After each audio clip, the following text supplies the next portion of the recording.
Hi guys, ako si Ras, mahirap pero may pangarap kaya tara, samahan nyo ako. Ngayong araw nga pala ay samahan nyo ako kasi may isang pangarap na naman ako na matutupad. At bago ko nga pala simulan yung araw na to, syempre kakain muna ako. At pagkatapos ko nga pala kumain, agad-agad na nga din pala ako naligo. Pagkatapos ko nga pala maligo, nagbihis na nga din pala ako at nagbag na din ako kasi mamaya aalis na din kami. Pero may nakalimutan pala ako yung wallet ko. By the way guys, medyo madami pa nga din pala yung stock ko ng damit at yung may short nga din pala paubos na. Kaya kung gusto nyo nga din pala bumili ng may shirt at yung t-shirt, nasa comment section yung FB page yan, The Great Life Clothing. At nung pagbukas ko nga pala ng cellphone, 12:52 na nga pala, kaya agad-agad na nga din pala kami umalis ni Kuya Randel sa bahay at bumiyahe na din kami. Shoutout nga din pala kay Kuya Randel at salamat sa kanya kasi sinamahan niya ako. Sobrang lapit nga lang din pala sa amin yung pupuntahan namin pero minutur na lang din pala namin para mabilis.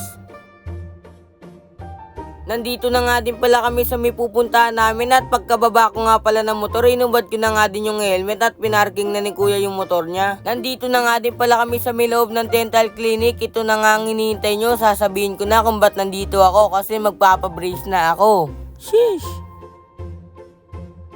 Dito nga may kailangan daw ako pilapan sa may tablet kaya pinilapan ko na kagad. At pagkatapos ko nga pala pilapan, pinasoli ko na nga din pala kay Kuya yung tablet. Dito nga sa video na to ay kinakabit ko yung ego ko kasi kakatapos ko lang i-x-ray. Nag-aantay na nga lang din pala kami nung sasabihin sa may x-ray ko kung pwede ako kabitan o hindi. Nag-CR nga din pala muna ako at pagkatapos ko nga pala mag-CR, tinawag na din pala yung pangalan ko at nakaupo na nga rin pala ako sa may dental clinic chair.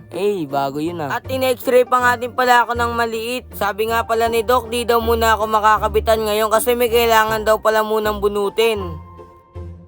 Ngayon nga pala ay July 8 at schedule ko nga pala sa may dental clinic yun kaya babalik na ako doon. Umalis na nga din pala kagad ako kasi 1:30 na, ako na nga lang din pala mag-isa pumunta doon kasi may pasok si Kuya Randel. Pagpara ko nga pala sa driver, bumaba na nga din pala ako kasi kailangan kong tumawid para makapunta sa may clinic. At nandito na nga din pala ako sa may loob ng dental clinic. Ito na nga din pala yung pinakahihintay ko kasi ngayon na ako kakabitan ng brace after ng pasta. Dito nga inaantay ko na lang tawagin yung pangalan ko at pagkatawag nga pala sa pangalan ko, umakit na nga din pala kagad ako. At yung isang ipin ko nga pala sisimulan na pastahan. Sa video nga pala na to, kakatapos lang pastahan ng isa kong ipin. Pagkatapos ko nga pala pumili ng kulay ng rubber, kinuha na nga din pala yung bracket at yung mga gagamitin.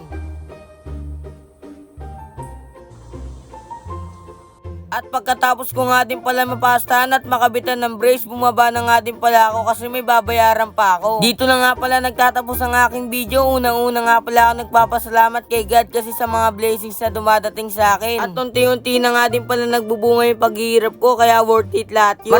Maraming salamat nga din pala sa lahat ng mga sumusuporta sa akin dyan simula una hanggang ngayon at sa mga followers ko. Don't forget to follow my page. Sheesh!